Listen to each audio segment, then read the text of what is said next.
আপনাদের মাঝে শেয়ার করলাম মজাদার চকলেট কেকের রেসিপি।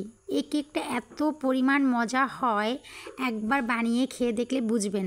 আমি যেভাবে তৈরি করছি আপনাদের মাঝে শেয়ার করলাম। এখানে কোকো পাউডার, বেকিং পাউডার, তারপর হচ্ছে আটা। আমার কাছে ময়দা ছিল না, তাই আমি আটা দিয়ে তৈরি করছি, আর 2টা ডিম। আমি এখানে ডিমের সাদা অংশ এবং কুসুম আলাদা করে নিলাম।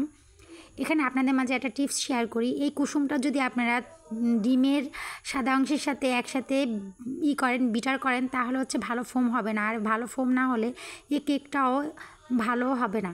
এর জন্য আপনাদের আগেই কুসুমটা আলাদা করে নিতে হবে। আর এখানে আমি ডিমের সাদা অংশটা ভালো করে বিটার দিয়ে বিট করে নিচ্ছি, অল্প অল্প করে চিনি দিয়ে। এই যে দেখেন আমার কিভাবে বিট করতেছি, দেখেই বুঝবেন যে আমি কিভাবে বিট করলাম। আর এখানে অল্প একটু আমি ভ্যানিলা এসেন্স দিই নাই, এটা চকলেট ফ্লেভার দিছি, যেহেতু আমার চকলেট কেক, এর জন্য চকলেট ফ্লেভার দিছি। আর এইখানে আমি যে শুকনো উপকরণগুলো ছিল সেগুলো আলতোভাবে আমি মিশিয়ে নিলাম। এইটা জোরে জোরেভাবে মিশানো যাবে না, তাহলে ফোমটা কাইটা গেলে কেকটা ভালো ফুলবে না। এটা হচ্ছে আরেকটা টিপস, আপনারা ভালোভাবে দেখে নেবেন। আমি কিন্তু 3বার অল্প অল্প করে মিশাইছি, আমি কিন্তু একবারই দিই নাই। একবারে দিলে কিন্তু এটা ভালো হয় না, অল্প অল্প করে আলতোভাবে মিশাতে হবে এটা। আর যেহেতু এটা স্পঞ্জ কেক, তার জন্য এটাকে আপনার ফোমটাকে নষ্ট করা যাবে না। ফোমটাকে নষ্ট করলে তাহলে কেকটা হচ্ছে আপনার হবে না, ফুলবে না। এই যে দেখেন এখানে আমি হচ্ছে ভালো করে মিশিয়ে এই যে দিয়ে দিলাম। আর আমার কেকটা সত্যি অনেক অনেক অনেক সুন্দরভাবে ফুলছে, আমি যেভাবে আশা করছি ঠিক সেইভাবে হয়েছে। আর এখানে আমি ক্রিম নিছি, ক্রিমটাকেও আমি হচ্ছে বিটার দিয়ে বিট করে নিব।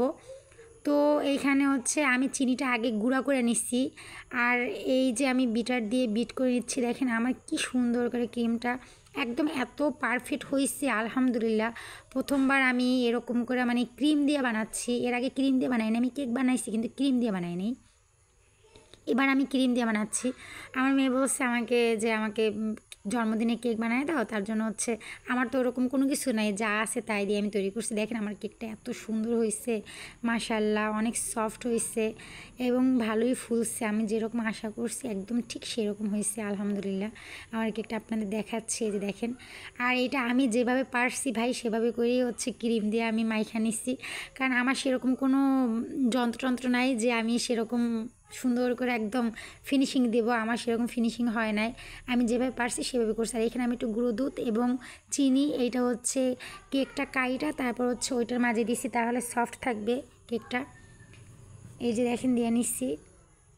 এরপর হচ্ছে আমি সেই যে বিটার দিয়ে বিট করছি যে ক্রিমটা, সেইটা হচ্ছে এটার উপরে দিয়ে দেবো। আমি ফ্রিজে রাখছিলাম একটু, না হলে এটা ফ্রিজে না রাখলে তাহলে গইলা যাবে। এই হচ্ছে ক্রিমটা, এই যে দেখেন আমি ক্রিমটা দিয়ে আমার কেকটা তৈরি করে নিলাম পুরোপুরি। সবাই ভালো থাকবেন, আল্লাহ হাফেজ।